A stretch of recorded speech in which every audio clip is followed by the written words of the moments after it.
함께 기도하겠습니다. 하나님 아버지 감사합니다. 오늘 귀한 주를 허락하여 주시고 우리 일리남 선교회 헌신 예배로 우리 하나님 앞에 나갈 수 있도록 인도하신 것을 감사를 드립니다. 하나님 또 일리남 선교회 회원들이 하나님 앞에 귀한 찬양 올려드렸습니다. 하나님께서 기뻐 받으시고 또 듣는 우리들에게 큰 은혜 되게 하여 주옵소서. 주님 우리에게 건강 주시고 생명 주시고 또 사명 주시고 또 이 자리에서 하나님 앞에 헌신케 하시니 감사를 드립니다. 오늘 말씀 가운데 우리 삶에 적용하며 그 말씀을 따라 후회 없는 삶을 살아내는 우리 귀한 일리남 선교회 우리 회원들과 우리 모든 성도들 될 수 있도록 역사하여 주시옵소서. 감사함이 예수님의 이름으로 기도합니다. 아멘. 자, 오늘 우리가 읽은 요한복음 14장 1절에서 6절까지 말씀을 통해서 우리가 후회 없는 삶이라는 제목으로 말씀의 은혜를 같이 나누겠습니다. 여러분 우리가 탕자의 비유를 다 알고 있습니다. 그렇죠? 탕자의 비유에서 탕자는 그 아버지께로 돌아왔습니다.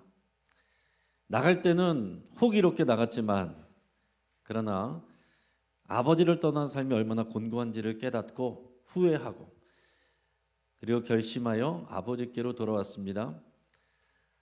아버지께서 기쁘게 맞아줬습니다. 나는 종이어도 좋습니다. 밥만 빌어먹게 해주십시오.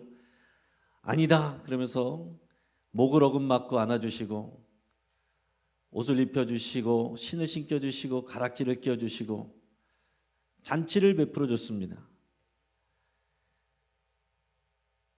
근데 그 다음 이야기가 있어요. 물론 만들어진 얘기인데 그렇게 잔치가 끝났습니다. 며칠 동안 잘 지냈는데 이 탕자의 마음에 돌아온 아들의 마음에 내가 뭐라도 해야겠다. 내가 아버지한테 지금까지 해드린 게 없는데 아버지는 나를 이렇게 사랑해 주시고 나를 거저 받아 주셨으니 너무 감사하다. 이런 나의 아버지께 내가 뭐라도 해드려야 되는데 내 손으로 내가 해놓은 게 아무것도 없구나. 그리고 아버지에게 편지를 써놓고 다시 집을 나갔습니다. 아버지, 제가 나가서 성공해가지고 아버지 호강시켜 드릴게요. 그러고 나갔습니다. 나가가지고 열심히 이제 일을 하는 거예요. 처음 나갔을 때는 허랑방탕하게 지냈는데 이제 나가서는 내가 아버지를 호강시켜 드리겠다는 생각으로 정말 최선을 다해서 일자리를 알아보고 또 일을 시작하고 사업을 하고 노력을 해서 10년 후에 큰 돈을 벌었습니다. 큰 돈을 벌어가지고 이제 의기양양하게 내가 이제는 아버지를 당당하게 볼 수 있다. 내가 아버지를 호강시켜 드리겠다. 그동안 연락도 뒤로 하고서 정말 아버지를 호강시켜 드릴 생각만 하고서 열심히 살아서 돈을 잔뜩 벌어가지고 이제 집에 돌아왔습니다. 근데 집에 돌아왔더니 아버지가 한 달 전에 돌아가셨다는 거예요. 작은 아들만 기다리다가 언제 오나 다시 나간 아들을 기다리다가 그리움 속에서 아버지가 돌아가셨다는 겁니다. 그러면서 아버지가 편지를 써놨는데 사랑하는 아들아, 나에게는 아무것도 필요 없단다. 내가 원하는 것은 오직 너란다. 네가 나와 함께 있는 건 그게 내가 너에게 바라는 가장 큰 일이란다. 네가 보고 싶구나. 이렇게 편지를 써놓고 아버지가 한 달 전에 돌아가셨다는 겁니다. 그래서 탕자가 그것을 보고 땅을 치면서 후회를 했더라라는 누군가가 지어낸 얘기가 있습니다. 지어낸 얘기지만 그럴 수 있다라는 생각이 들어요. 그럴 수 있다. 그리고 우리 많은 교인들 가운데 우리 가운데서도 또 그런 마음으로 지낼 수 있겠다. 내가 뭔가 하나님을 위해서 영광을 위해서 뭔가 정말 남들에게 보일 수 있는 정말 치적을 쌓고 싶고 많은 것을 내가 벌어서 대단한 것으로 하나님께 영광을 돌리리라. 그런 생각을 할 때가 있습니다. 그러나 그러다가 결국 가장 중요한 아버지와 함께 있는 그 시간을 놓칠 수 있다라는 얘기죠. 여러분 우리가 정말 중요한 것을 놓치면 후회가 남습니다. 우리가 아버지와 함께 있는 것 이것이 너무나도 귀한 일이다. 우리가 후회 없는 삶을 살기를 바랍니다. 오늘 제목이 후회 없는 삶인데 우리가 여러 가지 일들로 후회할 수가 있습니다. 후회하면 가장 떠오르는 사람 중에 한 사람이 롯의 아내죠. 롯의 아내. 우리 사진 한번 띄워주시면 지금도 이 팔레스타인 지역에 여러분 아마 관광을 가셔서 사해 지역에 가시면 사해 지역은 거기가 이제 소금이 많은 지역입니다. 그래서 그 근처에 이 산이나 바위 같은 것도 소금산이에요. 염분이 많은 소금산입니다. 그래서 어느 소금산에 지나가다가 보면은 이제 저런 바위가 있는데 그 별명이 붙어 있어요. 사람들이 뭐라고 하냐면 거기 저 형상이 롯의 아내다 이렇게 이제 얘기를 합니다. 진짜인지 아닌지는 아무도 알 수가 없죠. 진짜인지 아닌지는 아무도 알 수가 없는데 지리적으로 보통 이 사해 근처가 소돔과 고모라가 있었던 지역으로 알려져 있고 이제 우리가 아는 것처럼 롯의 처가 이 장차 망할 성 이 소돔과 고모라에 하나님께서 불을 내려 심판하실 터이니 천사를 보내서 롯과 그의 가족들은 산으로 대피하라 그랬습니다. 절대로 뒤돌아라 보지 말라 그랬습니다. 근데 롯의 하나가 가다가 미련이 남아서 내가 지금까지 쌓아놓은 것이 저기 뒤에 다 있는데 미련이 남아서 뒤로 돌아봤다가 기둥이 됐다는 거예요. 소금 기둥이. 그래서 저게 방금 보았던 그런 사진이 롯의 아내다라는 전설 같은 그런 이야기들이 전해 내려오면서 관광객들이 가면은 이제 보통 가이드들이 이렇게 얘기를 해줍니다. 저기 있는 저 모양이 롯의 아내라고 이렇게 불린다는 거죠. 그것이 진짜 롯의 아내였든 롯의 아내이든 그게 중요한 것이 아니라 우리가 롯의 아내를 생각을 하면서 뒤돌아보고 후회하다가 결국에는 인생을 망치는 삶이 되면 안 된다는 것을 기억하는 게 중요하다라는 얘기입니다. 오늘 우리가 주일 오전에 예수님께서 하신 말씀, 예수님이 내가 곧 길이요 진리요 생명이라고 그랬습니다. 예수님이 진리의 길이고 생명의 길이라고 그랬어요. 그래서 우리는 그 길을 가는 사람들입니다. 우리 다른 길을 가면서 가끔씩 주님을 찾아뵙는 사람들이 아니라 우리는 진리의 길, 생명의 길을 따라가는 거예요. 성경에는 두 가지 길밖에 없다라고 그랬습니다. 세상에는 많은 길이 있다고 얘기합니다. 그러나 결국 그 끝에는 결과적으로 하나님의 심판대 앞에서는 두 가지 길밖에 없다라고 그랬어요. 예수님을 따라오는 생명의 길, 나머지는 다 사망의 길입니다. 생명을 챙기지 못하고 진리를 따라오지 않았으면 나머지는 다 사망의 길이라는 거예요. 이 세상에서 아무리 빛가번쩍하게 많은 치적을 세우고 기네스북에 이름을 올려도 진리를 따라가지 않는 삶은 결국은 사망의 길이다라는 것입니다.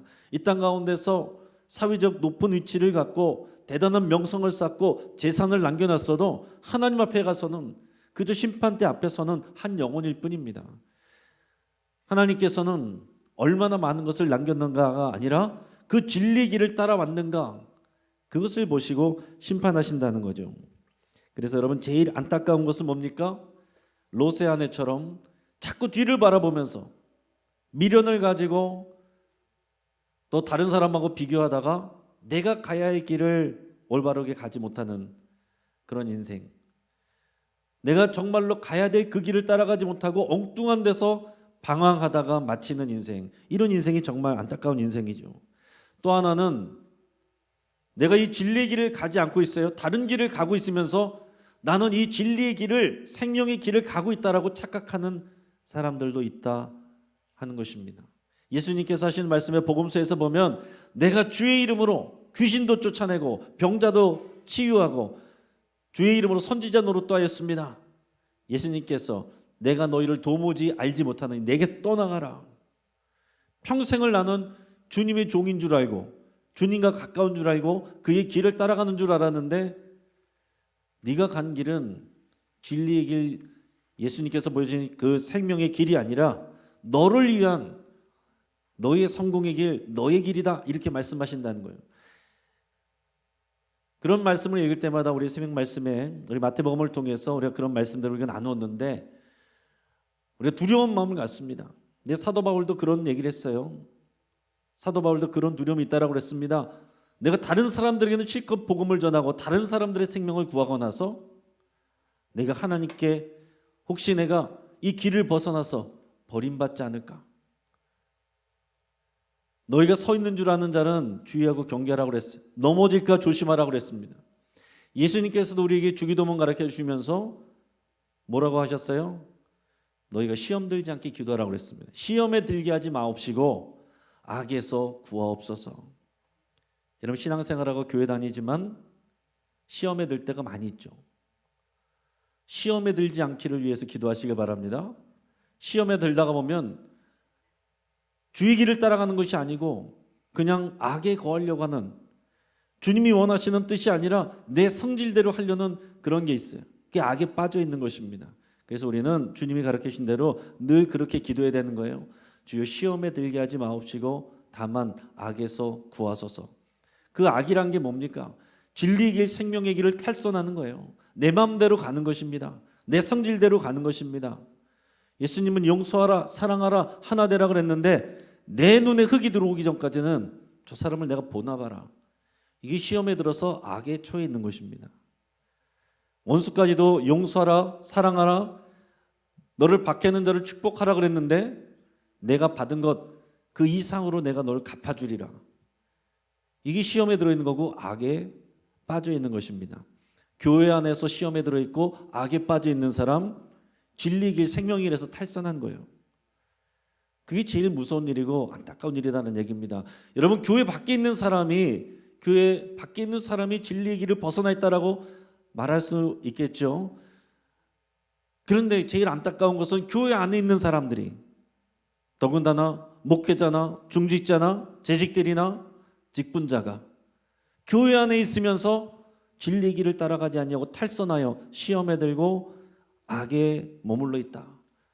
그것은 우리가 미리 점검하고 돌이키지 아니하면 땅을 치고 후회할 일이다라는 얘기입니다.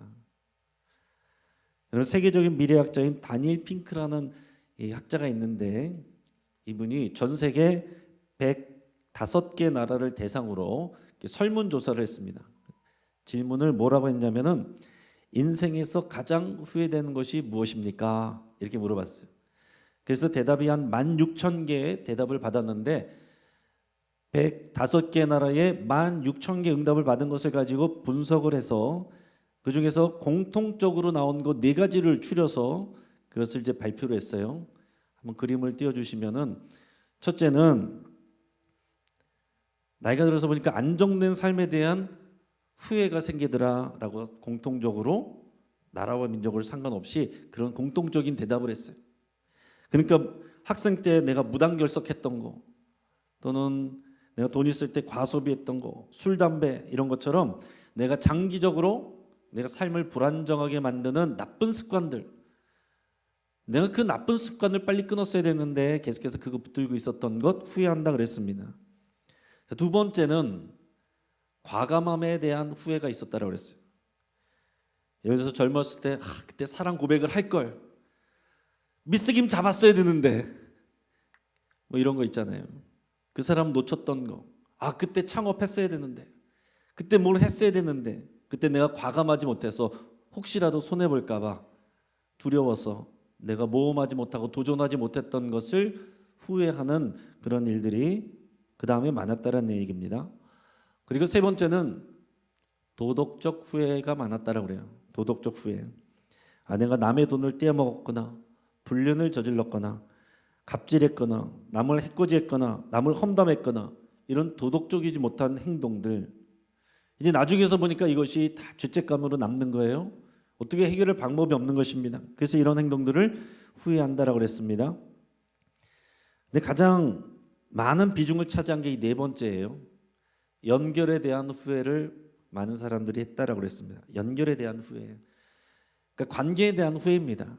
가족 관계, 또 친구, 또 동료 간의 이 관계, 그 연결이 어느 순간에부터인가 끊어져 버린 거. 참 좋은 관계였는데 어느 순간 끊어지고 나서는 이제 다시 연결할 용기가 나지 않는다. 그런 내용들이 많았다는 거예요. 사람들은 긴 시간 관계를 끊어졌던 사람들에게 다시 연락하기를 다들 망설이는데 많은 경우에 용기를 내서 하면 대부분은 다 좋은 반응을 얻고 좋은 열매를 얻었다는 그런 후속적인 보고도 있습니다. 여러분이 네 가지 후회 중에서 혹시 어떤 것들이 해당된다고 생각하십니까? 특별히 오늘 1,2 남선교회 우리 회원들 가운데서 우리 벌써 1,2 남선교회는 60대 이상들이시죠? 많은 인생을 살아오면서 지금 후회로 남는 것들이 어떤 것인지 생각을 해보시고 오늘 말씀 가운데서 후회가 되지 않도록 하시기를 바랍니다. 근데 지금 이 방금 설문조사는 여러 나라들을 공통적으로 조사를 한 건데 얼마 전에 MBC에서 우리나라 사람들을 대상으로 해서 나이대별로 그리고 남성과 여성 분류를 해서 후회가 되는 게 어떤 거냐 이렇게 조사를 한 더 재밌는 조사가 있어요. 그래서 먼저 그림 보여주시면 남자들의 후회거리입니다. 나이대별로 남자들이 제일 후회하는 거 10대, 20대, 30대, 40대 제일 후회하는 거. 근데 여러분 여성들하고 남성들하고 제일 공통적으로 40대 때까지 제일 후회하는 게 뭐냐면 공부 좀 할 걸. 이거였습니다. 공부 좀 할 걸. 그래서 이 자료를 누가 제일 좋아하겠어요? 학원 원장님들이 제일 좋아해요. 그래서 학원 원장님들이 이 자료를 갖다가 많이 이제 광고를 하는데 공부 좀 할 걸. 근데 그 외에는 여러 다양한 것들이 있는데요. 제가 보니까 이 남자분들이 후회하는 내용들 그 중에서 10대, 20대의 공부 다음에 나오는 게 뭐냐면은 10대 때는 엄마한테 대들지 말 걸. 20대 때는 엄마 말 잘 들을 걸. 이제 엄마에 대한 내용이 많아요. 그러다가 20대 3위가 이제 다른 여자가 등장합니다. 그 여자 잡을 걸. 이게 나와요. 30대가 되면 또 그 여자 잡을 걸 그대로 나오고 40대도 그 여자 잡을 걸. 그러면서 40대 5위가 이제부터는 아내 얘기가 나옵니다. 아내한테 못한 짓 한 것이 후회된다. 그게 이제 5번째 돼요. 50대 되니까 그 여자는 이제 사라지고 아내한테 못한 게 다시 올라옵니다. 3위가 아내한테 못할 짓 한 게 후회된다. 60대에도 아내한테 못할 짓 한 게 후회가 된다. 70대 되니까 1위로 올라왔어요. 아내 눈에 눈물 나게 한 것. 이게 제일 후회된다. 이렇게 나와 있습니다. 오늘 특별히 우리 남선교회 회원들은 잘 새겨서 생각해 보시기 바랍니다.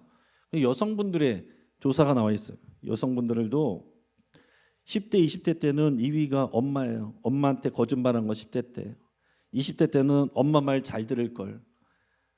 그런 후회를 한다고 그랬어요. 30대 되니까 이제 남자가 등장합니다. 이 남자랑 결혼한 것 후회한다. 30대 때 벌써 이 남자랑 결혼한 거 후회한다. 벌써 이렇게 나오고 40대 때는 이제 남자는 저 밑으로 가고 제일 후회되는 게 애들 교육이 이제 나옵니다. 애들 교육 더 신경 쓸 걸. 그리고 40대 4위를 보면 여기서부터는 결혼 잘못한 거 후회한다. 40대 때부터 이제 결혼에 대해서 후회가 들어갑니다. 50대 되니까 2위로 확 올라와요. 애들 교육이 1위 후회. 그다음에 50대 2위가 결혼 잘못한 것. 50대 대해서는 이게 후회가 정말 커진 것입니다. 그러더니 50대 4위를 보니까 남편 바가지 긁은 것. 이것도 이제 딱 올라옵니다. 자기 자신도 이제 돌아보는 나이가 되는 거예요. 60대 되니까 또 어떻게 된 건지 4위에 이 집안에 시집 온 것 이렇게 다시 올라와 있습니다. 그런데 70대가 되니까 2위가 죽은 남편한테 더 잘해줄 걸 이런 거였습니다. 70대 되니까 남자들은 1위가 아내 눈에 눈물 나게 한 것 후회한다. 여성분들의 2위가 죽은 남편한테 더 잘해줄 걸. 여자분들 70대 때 남편이 벌써 돌아가신 분들이 꽤 많으신 것 같아요. 이런 후회하는 것 얘기들이 나왔습니다.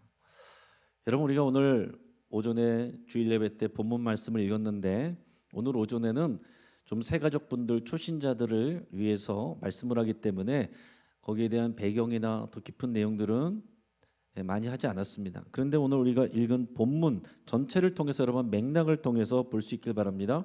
예수님이 내가 곧 길이요 진리요 생명이니 나로 말미암지 않고는 아버지께로 올 자가 없느니라 누구에게 말씀하신 거예요? 제자들에게 말씀하신 겁니다. 그 제자들에게 말씀할 때 제자들은 근심하고 있어요. 여러분 인생의 길을 가면서 미래가 불투명할 땐 근심하고 가서 뒤를 돌아볼 땐 후회하는 거거든요.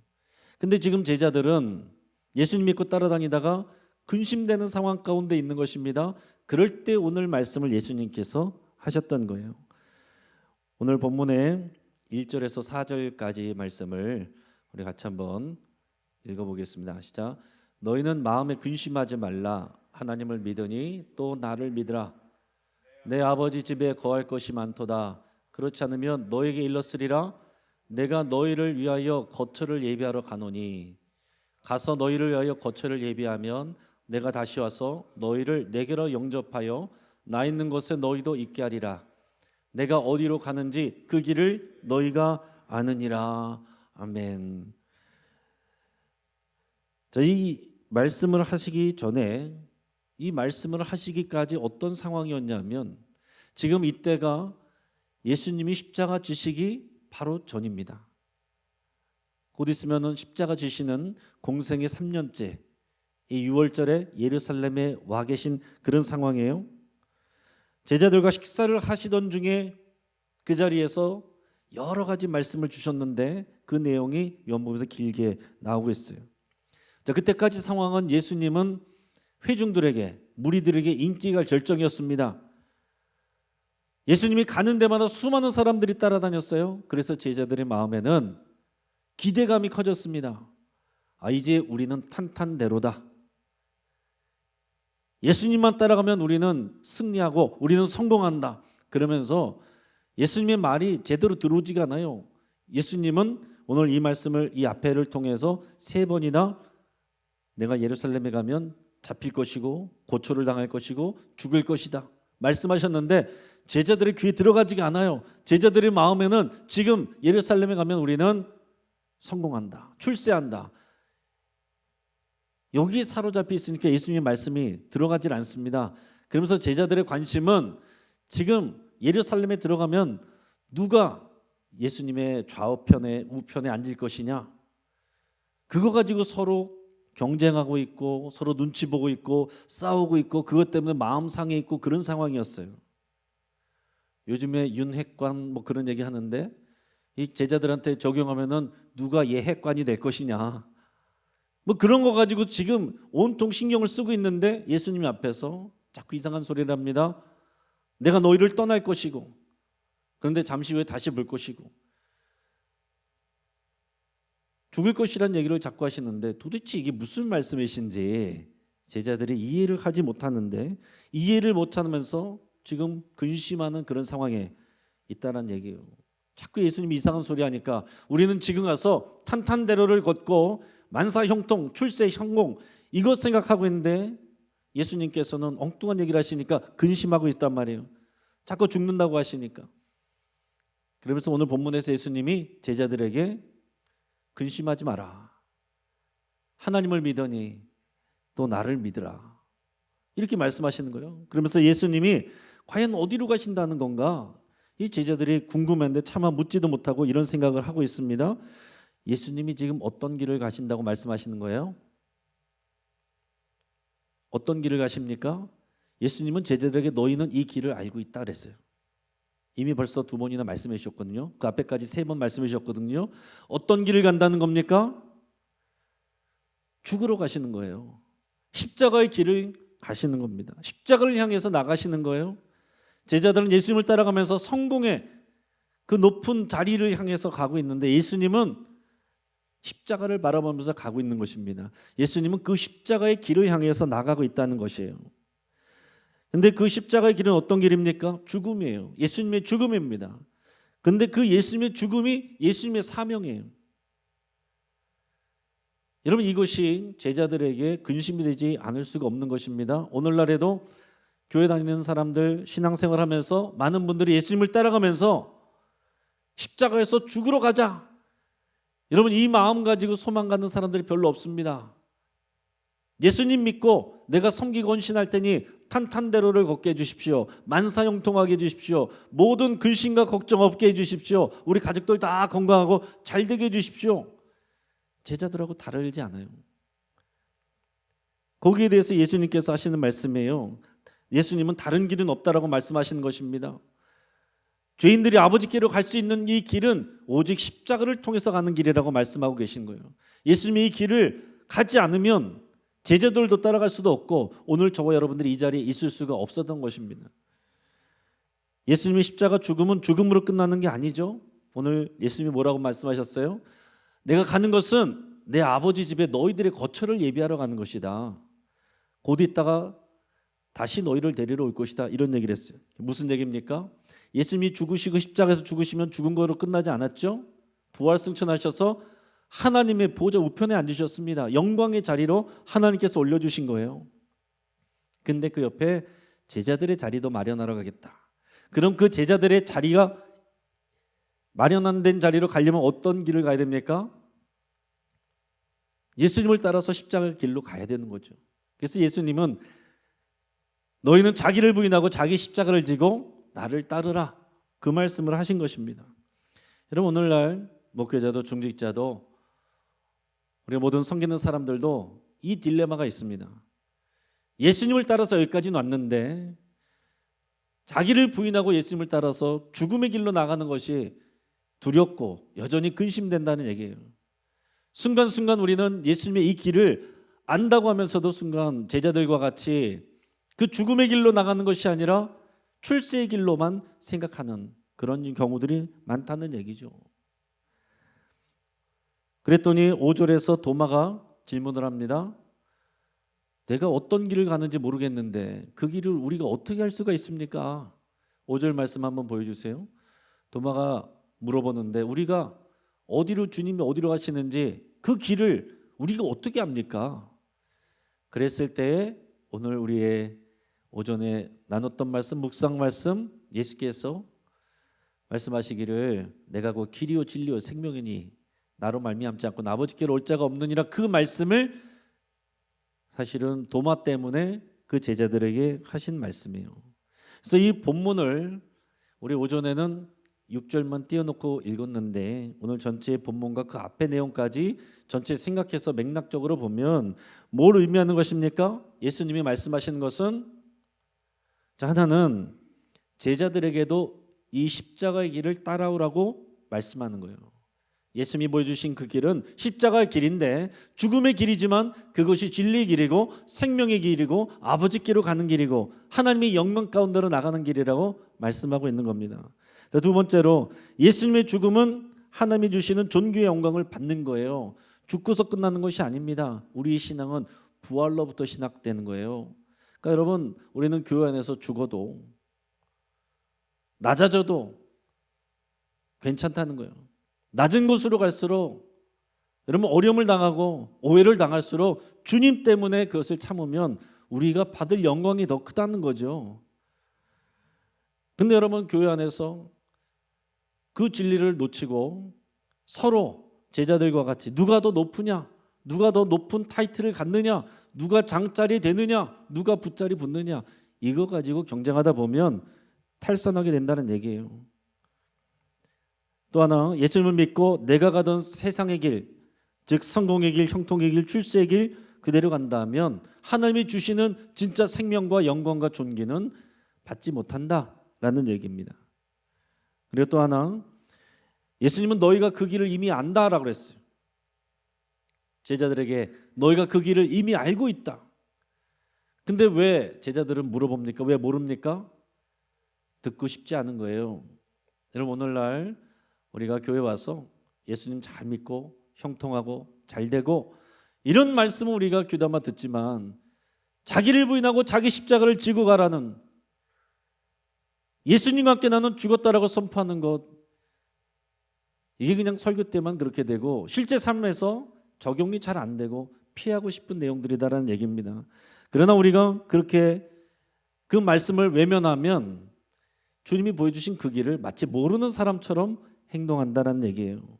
앞에서 말씀드렸던 것처럼 무슨 100몇십 미터짜리 예수상 세우고 기독교 테마파크를 만들고 사업을 준비하고 그 진리를 모르는 탈선한 그런 모습이라고 할 수가 있습니다. 근데 마지막으로 예수님의 길을 따라가면 우리가 알아야 될 것은 절대로 후회가 없습니다. 왜 그래요? 예수님이 진리의 길이고 생명의 길이니까. 그 예수님의 길을 예수님이 앞서서 가셨으니까, 예수님이 분명히 영광 받으신 것을 우리가 성경 말씀을 통해서 받았으니까 이미 우리는 예수님이 어떤 길을 가시는지를 알고 가는 거예요. 십자가가 끝이 아닙니다. 부활과 또 승천과 하나님의 영광과 존귀를 약속받았습니다. 그래서 우리는 교회 안에서 때로 시험을 받아도, 모함을 받아도, 누가 수근수근 거려도 괜찮은 거예요. 그거 가지고 이기려고 하지 마시고 그냥 죽으세요. 그러면 하나님이 높여주십니다. 거기서 내가 안 죽으려고 몸부림치면 우리가 탈선하게 되는 거예요. 사도 바울도 이런 싸움을 싸웠습니다. 디모데후서 4장 7절 8절 말씀을 같이 읽어보겠습니다.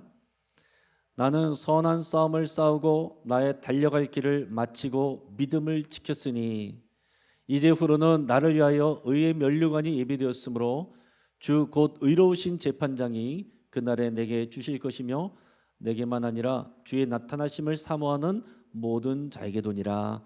아멘. 이게 사도 바울의 고백입니다. 말년의 고백이에요. 달려갈 길을 내가 다 마치고 믿음을 지켰다. 내가 시험에 들지 않고 악에 빠져 있지 않았다. 그 말씀을 한 겁니다. 좀 더 쉽게 우리 쉬운 성경 버전으로 다시 한번 읽어보겠습니다. 시작. 나는 선한 싸움을 싸웠고 내가 달려가야 할 길도 끝냈으며 믿음도 지켰습니다. 이제 내게는 영광의 면류관을 받는 일만 남았습니다. 그 면류관은 하나님과 함께하며 의롭게 살았다는 표시로 주시는 상입니다. 주님이 바로 정의의 재판관이시기 때문에 마지막 그날에 주님은 내게 면류관을 주실 것입니다. 아멘. 이 고백이 우리의 고백이 되기를 바랍니다. 내가 이 선한 길 가면서 싸운다 그래서 선한 싸움을 싸웠다. 탈선하고 싶은 싸움, 그런 마음과 싸우는 거예요. 사람들하고 싸우는 게 아닙니다. 내 안에 옛사람과 싸우는 것입니다. 내 안에 정욕과 싸우는 것이고, 내 안에 탐심과 싸우는 것이고, 내 안에 혈기와 싸우는 것입니다. 그래서 믿음을 지켰다. 그리하여 나의 달려갈 길을 마쳤다. 가다가 결승전 앞에서 포기한 사람이 제일 불쌍하잖아요. 믿음을 지키고 선한 싸움을 다 싸우고 나의 달려갈 길을 마쳤다. 이렇게 고백할 수 있는 우리가 될 수 있길 바랍니다. 예수님은 십자가에서 그렇게 고백하셨어요. 다 이루었다. 다 이루었다. 테텔레스타이. 하나님께서 내게 주신 사명을 다 이뤘다는 거예요. 여러분, 그것이 우리들이 할 수 있는 가장 영광스러운 고백입니다. 내가 이것도 누려보고 저것도 누려봤는데 다 헛되더라. 이 고백이 끝나면 안 되고 다 이루었다. 선한 싸움을 싸우고 나의 믿음을 끝까지 지켰다. 이제 남은 것은 주님께서 내게 주실 의로운 면류관이다. 이 고백이 우리에게 있어야 하겠습니다. 오늘 1, 2남 선교회 회원 여러분 사랑하고 축복합니다. 이미 또 이제 은퇴하신 분들도 계시고 시무도 계신데 남선교회 회원으로 여러분 묶여 있는 것을 여러분 잘 기억하시고, 저도 고민이에요. 이제 특별히 은퇴하신 분들이 우리 계속해서 사명은 남아있다고 말씀드리는데 구체적으로 뭘 하라고 해야 될지 저도 잘 모르겠어요. 여러분들이 먼저 만들어내시고 찾아내셔서 제안을 해주시길 바랍니다. 중요한 것은 선교의 이름으로 묶여있다는 것을 여러분 기억하셔서 여러분들이 하나님 나라와 영광을 위해서 선교하는 일에 힘쓰시길 바라고, 1, 2남 선교에 해당되어 있는 새가족분들 환영하시고 대접하시고 또 함께 일하는 일꾼으로 세울 수 있는 그 일들을 잘 하실 수 있기를 바랍니다. 그래서 여러분 남은 시간을 선한 싸움을 싸우시고 믿음을 지키셔서 의의 면류관 받으시기를 주의 이름으로 축복합니다. 같이 한번 기도하겠습니다. 여러분 오늘